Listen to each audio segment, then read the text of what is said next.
It's time for Two Guys and a Goalie with Dustin Nielsen, Matt Cassian, and the goalie, Joaquin Gage.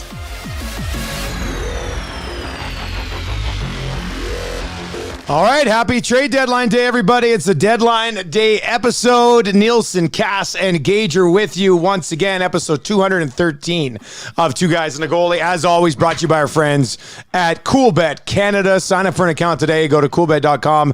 Enter the bonus code 2 guys, the number 2 in the word guys, and you get a 100% deposit bonus on your initial deposit up to $200.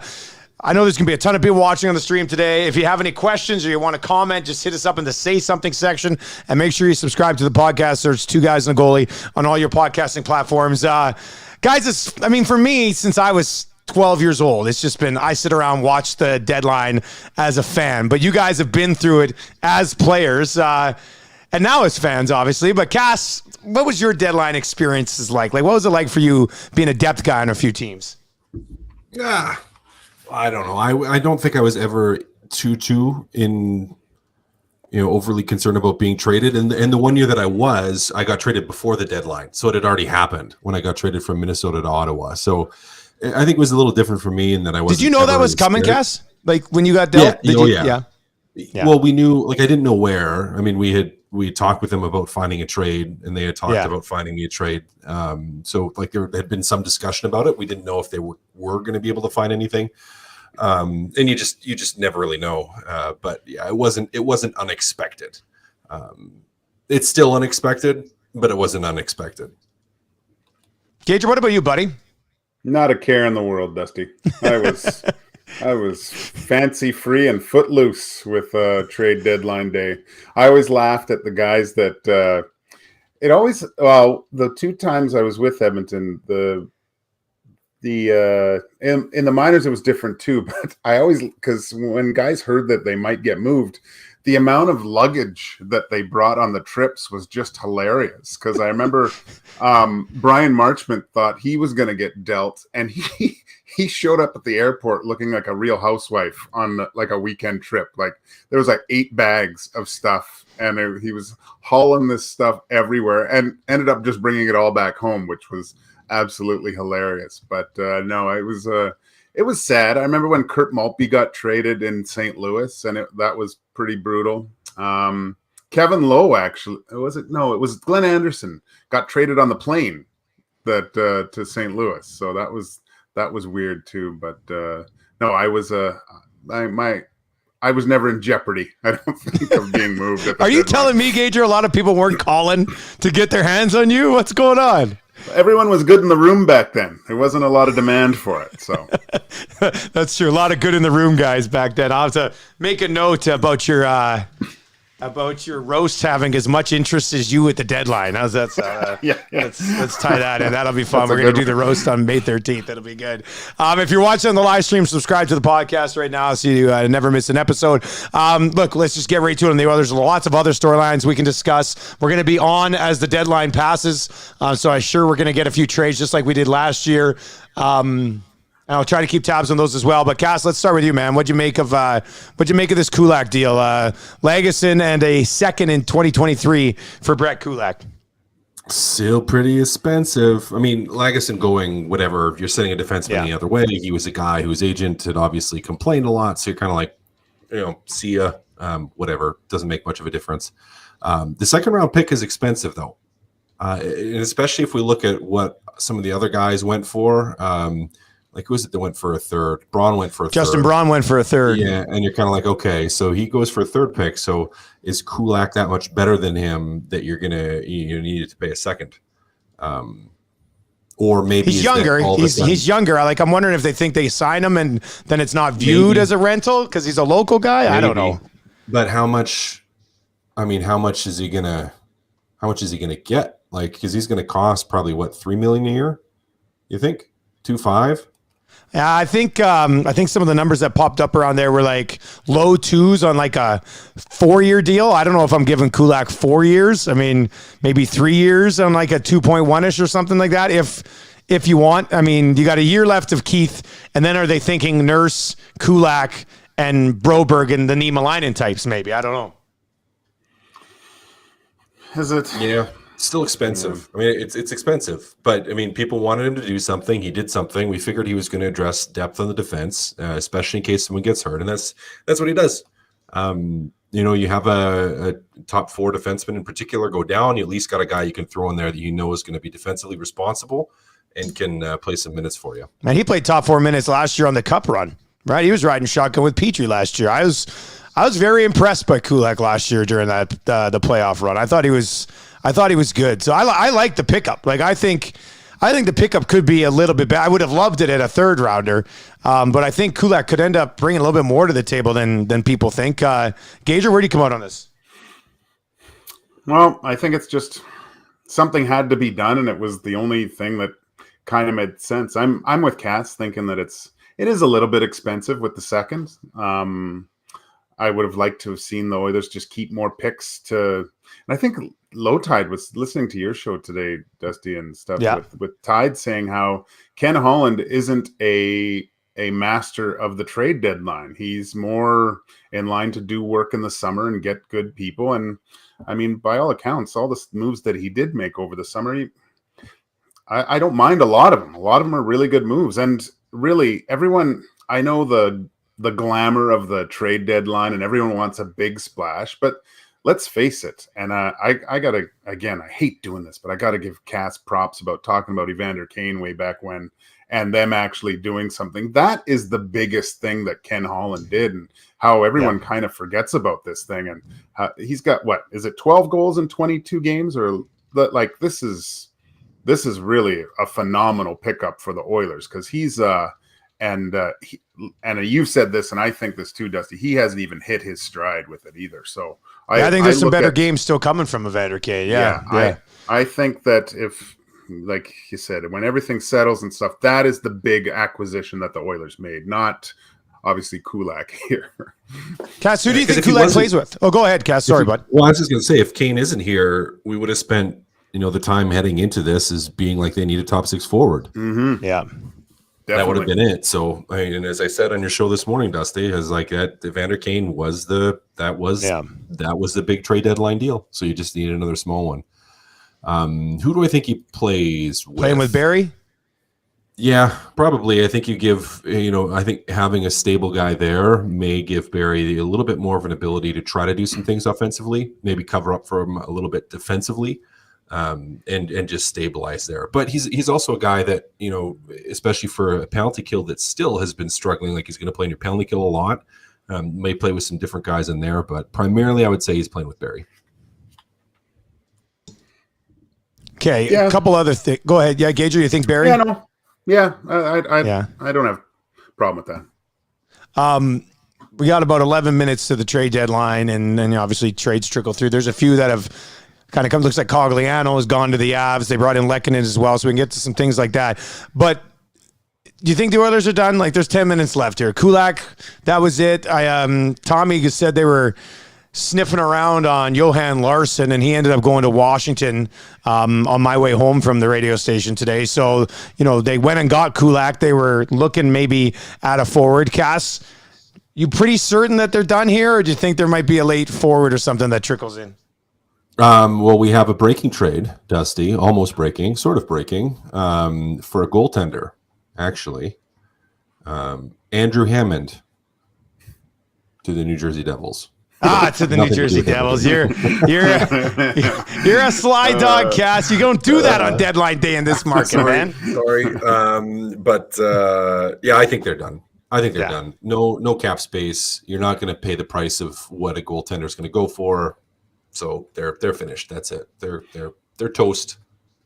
And look, man, like the last 5 games, and there've been a few hiccups in these games, but the Oilers have been winning, man. And let's face it, there's only one team gets this right, Like for the other teams that don't get it right, then they're scrambling and trying to do something with these rental players probably. So I'm not upset at the Oilers' moves, really. That's like Cass said, you're handcuffed with cap issues, and for everyone that wanted a goalie, like it's such a sideways step for anyone that was available. It made no sense. So, man, I thought they just should have stayed pat. Sometimes it can be a little bit even more disruptive with a player coming in and taking away ice time from another player too in certain situations. So I don't mind it. Yeah, like for Chris Russell right now, like Russell will be a 7th D man now because Kulak will come in. Now, mind you, if they need a break for somebody on the right side, Russell can slide over and play right on a third pair with Kulak if somebody gets hurt or something. You do have that going for you as well. I thought maybe they might. I know it was reported a few days ago they were out on a goalie. I thought when some of the goalies started to get moved around today, we'll get to Fleury in a second, and then Kakinen goes to San Jose. San Jose's still sitting there with Aiden Hill and Kakinen, who are both 25, and Reimer, who's 32, has a year left on his deal next year. I wonder if he might end up heading somewhere else. But I thought maybe you might look at it because I'd feel better with Koskinen and anyone else as opposed to Koskinen and Smith. Or even, I mean, if you can get to Koskinen and Skinner, if they're willing to do that, you might as well take a run at that as well. So I guess the goalie is an offseason thing again, but that's the part that frustrated me the most when I was working with the boys from 10 till noon today. I was like, we're still sitting here going, well, here we are, another deadline. Oilers looking for a goalie. I'm like, my God, it's been the same thing for 3 years with the same guys as your goalies. So they're going to go through another deadline, likely with the same goaltenders, and we'll see how it goes. But Cass, with Kulak on board, and with the way they've been playing as of late, and they've been playing pretty good. Under Woodcroft, they've been really good. What are they, 12-5-1 under Jay Woodcroft? Like, they've been very good under Jay Woodcroft. With Kulak on board, mixed in somewhere on that blue line, what's this Oilers team capable of, in your opinion? Winning a round. If you maintain that second position, I think you win your first round. Most likely against. Well, I mean, I still think LA could fall off, so we'll see. But as of today, if it were to start today, it's against LA, and I think you win one. That's kind of what I would say. Now beyond that, it's going to be challenging. I mean, you're going to have to beat a pretty good team coming out of your division, and then a pretty good team to win the conference. So there's some challenges ahead of them still, but I think they win a round. I hope they better. I'd expect them to win a round. I would expect them to win a round. I mean, it's going to be the way it's looking and the way they've been playing lately.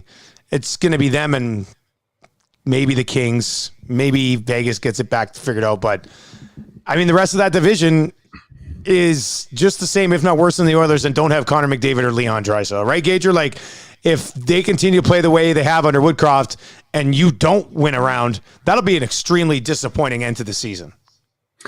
This is for Oilers fans, okay? This is to cheer you up a little bit. If today didn't go the way you liked it, look at it from this point of view. The Oilers, when they played the best teams in the league, right, currently over the past month here, played really solid, hard-nosed games against those teams, and we're probably in a position to win a lot of those. That's super encouraging. Against the lower-end teams, there was some hiccups and playing down to that level. So I think with the lineup that you have right now, you have the ability to go up against any team in the league, and I would feel confident doing that. Can they win a 7-game series? You're going to have a few huge performances by some unsung heroes in those types of situations, some Herculean playoff performances. But that's what you need every playoff season, with someone playing above their level, I think. But no, I do believe that they can win a round, and like you said, they have with Connor and Leon, and the way that they're playing right now with I'd say a little bit more of an edge. I would be upset if they didn't win one. Let's put it that way. If you're watching on the live stream right now, make sure you subscribe to the podcast. Just search Two Guys and a Goalie on all your podcasting platforms. Feel free to chime in as well in the comments section. We'll come back around to the Oilers. Deadline's 5 minutes away. Highly unlikely anything else slips in there, but you never know. So we'll definitely do that. But for everything else that has happened, and there has been a lot. There's no doubt about that. The Colorado Avalanche today going out and getting Lehkonen and Cogliano. Washington brought in Johan Larsson and brought back Marcus Johansson. Minnesota obviously making the big play. They get Marc-Andre Fleury, move out Capo Kakinen. The Oilers get Kulak. Nick Leddy went to the St. Louis Blues today. Justin Braun ends up with the New York Rangers. The Rangers have made that Vertrano trade earlier here prior to the deadline. And then over the weekend, you've got Claude Giroux to the Philadelphia Flyers, or to the Florida Panthers. You've got the Tampa Bay Lightning going out and getting Hagel and Paul. You got the Maple Leafs bringing in Giordano. Like, there's been a ton to talk about since we last had an episode, boys. So, Cass, what's impressed you the most here? Who jumps off the page for you as really getting it right here prior to the deadline? And maybe something still happens, but what stands out for you the most? Well, I think it has to be Marc-Andre Fleury to the Minnesota Wild, to a team that was already good, as we discussed last week, a team that scores a ton of goals, that no one really realizes that they score a ton of goals and they have a ton of offense. They have okay defense. They've had subpar goaltending all year. So they take the one area of the team where they've been struggling or they haven't had consistency, and they instantly shore it up. And was it expensive? Potential second, or either a second or a potential first. Yeah. It's not cheap if you make it to the conference final, but I think if you look at Minnesota and to say, is bringing Marc-Andre Fleury, getting a playoff proven goaltender that most likely will improve our goaltending numbers and help us win. Would we play a first round to get to the conference final and have a chance at making it to the Cup? I think you pay that. To me, that's the biggest splash. Second to that overall, not to be outdone, I think is, not as much today, but just in the last week, let's see, or 2 weeks, would be the Florida Panthers, who have also just kind of gone out and tried to move heaven and earth to bring in everybody. So those to me would be the two biggest, not just biggest upgrades, but the two teams making the biggest play here heading into the playoff stretch. Gager, what do you got? Yeah, those are kind of the biggest ones. The Avs, I'm trying to see who all they added. They're Manson, Lehkonen, and Cogliano over the last 6 days, right? The Manson one, I really like that the Avs did.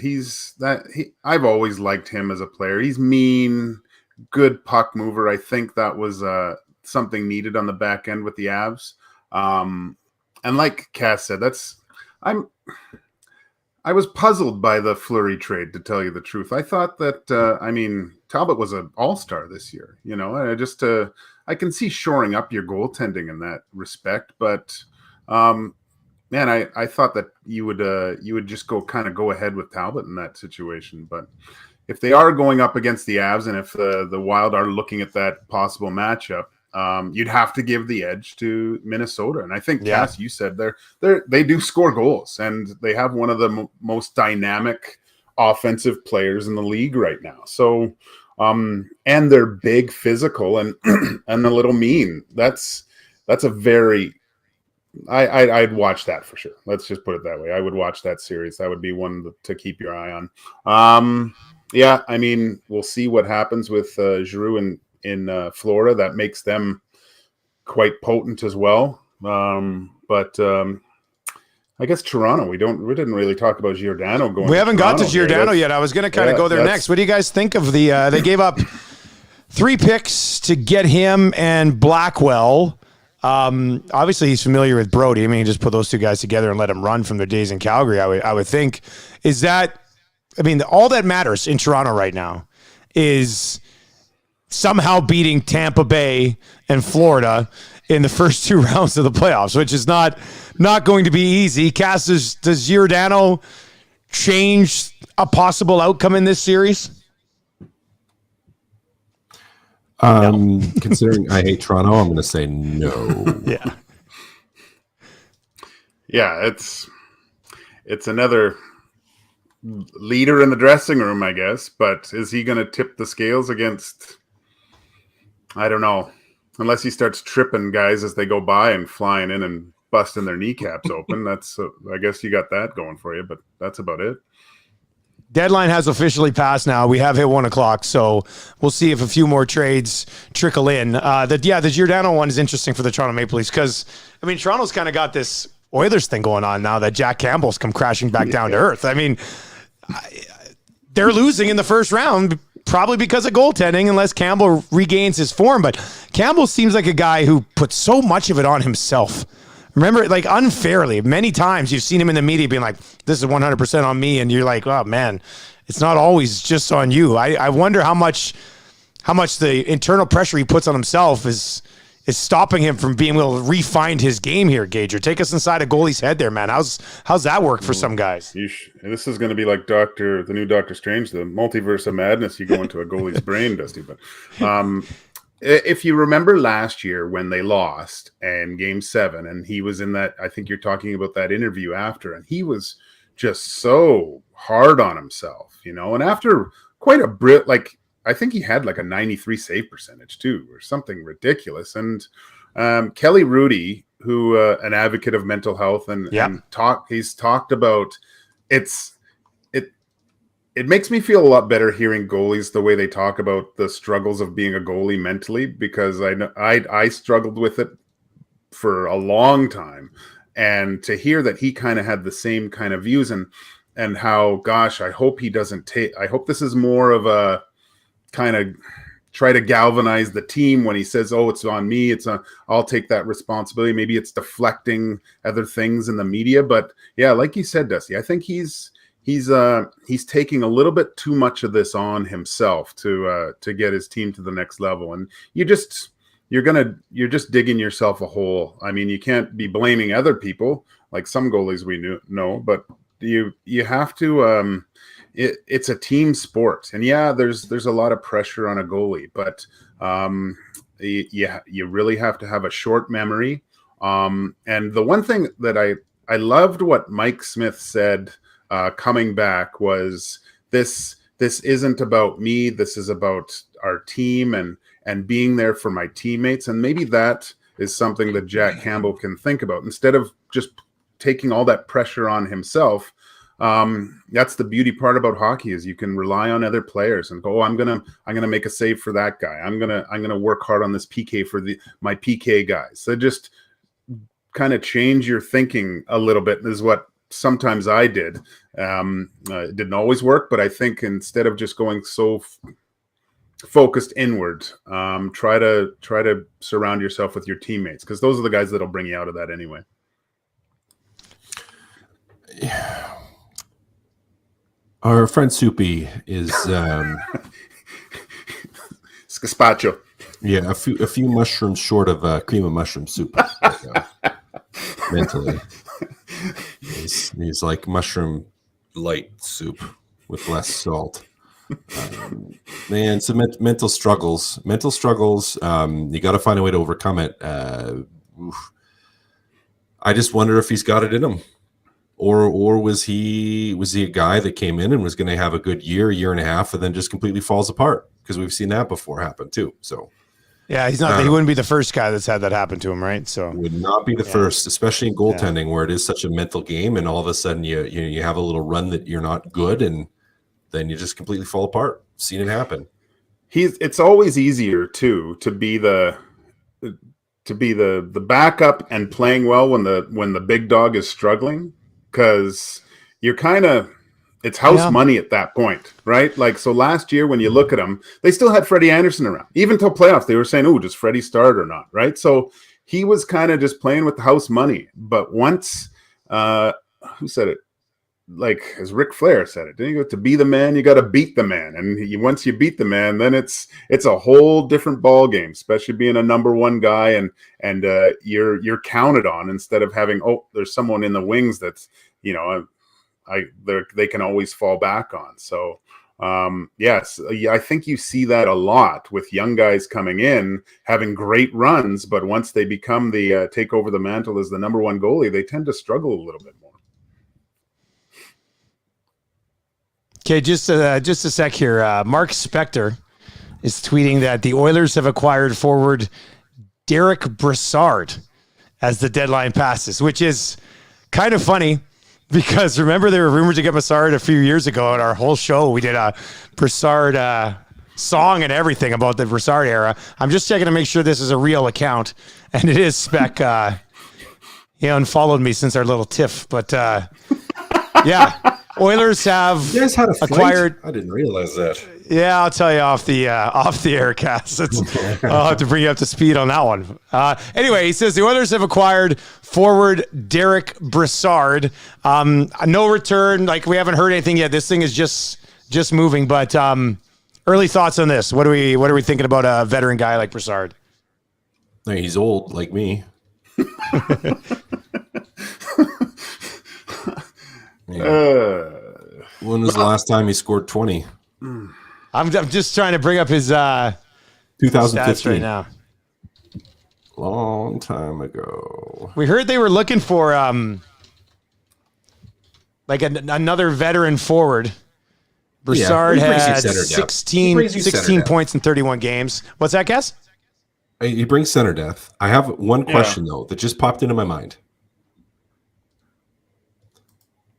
Does this mean that Ryan Nugent-Hopkins is fragile at this point? And what I mean by fragile is you are uncertain from a health standpoint if he's going to be able to make it through the rest of the regular season and into playoffs. Shoulders are finicky. Finicky injuries, hard to rehab. You sometimes can. If it's like a labrum, which I've done, like a slap tear, which needs surgical repair, you can play, but your functioning is incredibly limited. And of course, there's a possibility if it's a certain percentage tear, you could tear it the rest of the way and make things even worse. And I just wonder if this move, part of this, especially with Brassard being a centerman, is because you are uncertain if Ryan Nugent-Hopkins is going to be healthy enough to run the rest of the table from a game standpoint, even when he does come back, and have the endurance to go through the playoffs with this type of injury. What do you guys think?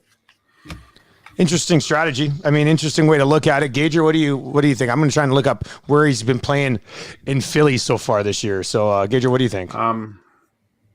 Yeah, that makes complete sense to me. If they know that the Nuge can't go, that they're shoring up that third line center position with that move. Man, that's intriguing because I mean, we haven't really talked about the Nuge lately, just because, well, obviously when the Oilers are winning, we're not going to talk about who's out of the lineup that much. But yeah, if he's in any sort of, if they're looking at this like this could be a lot more serious than what they've said, and it won't see him till playoffs, and then they don't even know about then. Yeah, that seems like a good move to me. He's been playing, at least most recently, this is as of this morning, for the Philadelphia Flyers. He's been between James Van Riemsdyk and Cam Atkinson on essentially Philadelphia's second line. I mean, if Nuge doesn't come back, obviously you slot him down the middle. Even without Nuge, what are they running right now? Shore and McLeod essentially down the middle, right? So, if Nuge doesn't come back, what if Nuge does come back? Where do you play Brassard if Nuge does come back? Plays in your top 9? Is this you don't have to rush Holloway type of thing? Is that what this is? Or couldn't have given up much for him, I would think. This has got to be a pretty cheap return. Yeah, I'm waiting for it to come through here. I just see what it is, but a few other things. Go ahead, Gage. What do you got? Yeah, Ricard Raquel has been traded to the Penguins for a prospect and a second-round pick. And Pierre LeBrun saying that Carolina made a late push for Max Domi, and Portsline from Columbus is saying Domi could be on the move. So Carolina might have gone out and got Max Domi here right at the deadline as well. Let's play a round of guess the return. What do you think they give up for Brassard? What do you think the deal's going to be? Hopefully a fifth rounder. That's it. I hope. Dylan Holloway. It's a joke. Not much. Let's just say that. Not much at all. Rennie Lavoie from out. Where is he exactly? He's saying it's a fourth rounder. Yeah, he's with TVA Sports. He's saying Derek Brassard, Oilers, fourth round pick. That's reasonable. That's fair. I mean, yeah, I get that. I don't mind that. I haven't watched him enough this year to know if he's still moving around at like a decent level. Yeah, I don't know. I didn't have this guy on the radar today at all. How much money does he make? I'm just going to bring him up here and we'll see how much money he makes. Obviously, it can't be much unless they got something else going the other way. Yeah, 825, so he's nothing. I mean, they can fit that in. So, yeah, all right. Well, bringing in a veteran body up front as well. So, Kulak on the back end. And I can't believe Derek Brassard finally happened after all that discussion 4 years ago on the show. Tomorrow's show, getting Derek Brassard era officially beginning is something else. Okay, so if this is the deadline, it's a second and a fourth in Lagesson for Brassard as a UFA and Kulak as a UFA. Cass, type of in one word, like what would you use to summarize the Oilers' deadline? Expected. If I have to use one word. Yeah. Like it's not mind-blowing. I didn't anticipate bringing it forward. Again, I think if they're doing that, I do seriously think that there's something with Ryan Nugent-Hopkins, which again would just be like, okay, well, if he's hurt, you got to bring in a centerman. So it's expected. That's my word. You guys might not like it. You guys might disagree with it.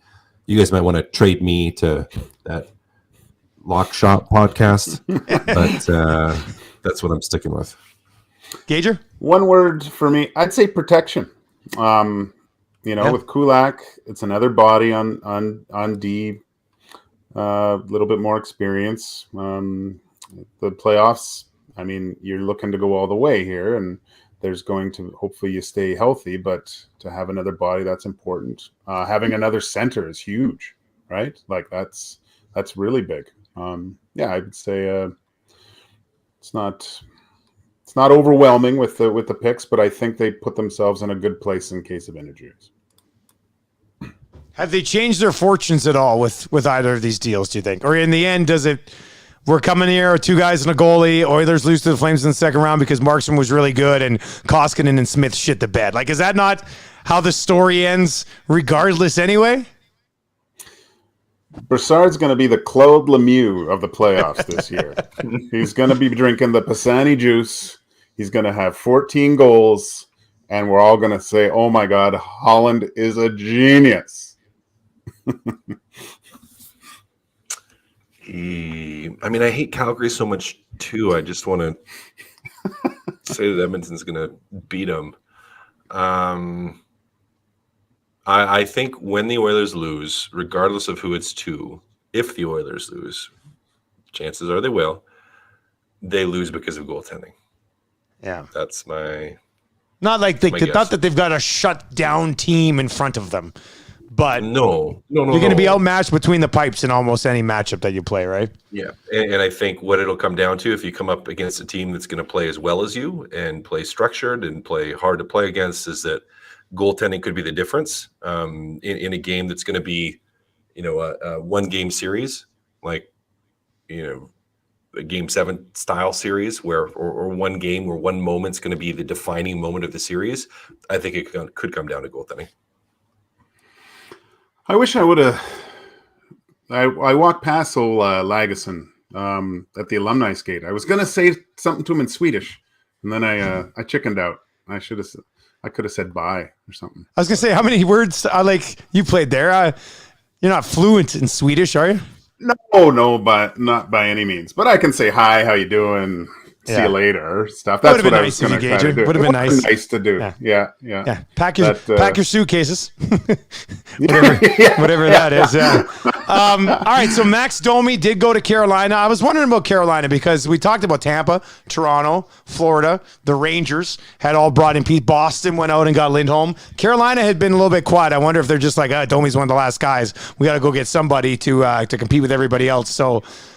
What do you think about Domi to Carolina? Having watched Carolina a little bit, I mean, they've got some skilled guys. Domi brings a little bit of an edge with him. Cass, you're nodding your head. You like that pickup for Carolina? Well, Carolina's good already, so that's just going to make them better. If they had deep forwards already, it's just going to make them better. Does add, I think, not that I think Carolina was even really lacking in that nastiness department, but it does increase the nastiness department. Just someone it's not like Domi's had a massive ton of playoff experience, but he brings a playoff style atmosphere that maybe isn't too prevalent to the Carolina Hurricanes. So yeah, it's a good pickup. Yeah, I don't mind that. He plays with an edge. Very talented. Might be something that he needs too. Yeah, right. Like I think for maybe not the last few years, but a lot of people were waiting for him to kind of break through and be a little bit more productive offensively, I think. So, yeah, just playing on that team and that type of structure too, I think that he'll fit in quite well there. That's going to do it for the Oilers. They've got Daniel Nugent-Bowman said he's heard that they're done. So Brassard for a fourth, and then Legason and a second for Kulak, and that'll be the Oilers trade deadline this year. Obviously, we'll get a better read on these guys when we're having the episode on Thursday with Two Guys and a Goalie. Let's wrap up with this question, guys. Barring anything else coming in, most of the contenders have made some sort of addition over the last 10 days. As of this moment, with these trades now behind us, who's your favorite to win the Stanley Cup? Cass, what do you got? Ooh, I mean, I kind of gotta lean towards Florida, or Colorado still. You've been on Colorado most of the season, haven't you? I've been on Colorado most of the season. I'm going to stick with Colorado. I'm going to stick with it. There's some teams that got better. Minnesota got a lot better. I think they could definitely give Colorado a run here for their money, but I still think Colorado's the even with Landeskog being out, they're still the front runner.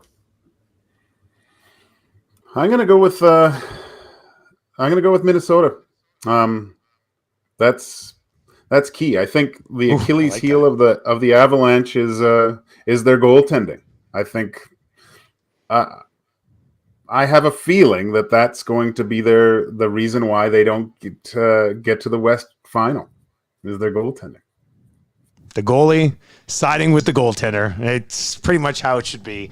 I'll go with the Florida Panthers. I'll ride with the Florida Panthers. I like the Panthers. I am a big-time believer in Alexander Barkov, and Huberdeau's having an amazing, amazing season as well. So I'll go with Florida, and that'll do it for today's episode of Two Guys and a Goalie. Obviously, a busy deadline episode. A few more things might trickle in, but the Oilers appear to be done with Brassard and Kulak, and we'll discuss that a little bit more on Thursday's episode of Two Guys and a Goalie. Gage or Cass, it's always fun on deadline day, buddy, and we'll catch up again on Thursday, guys.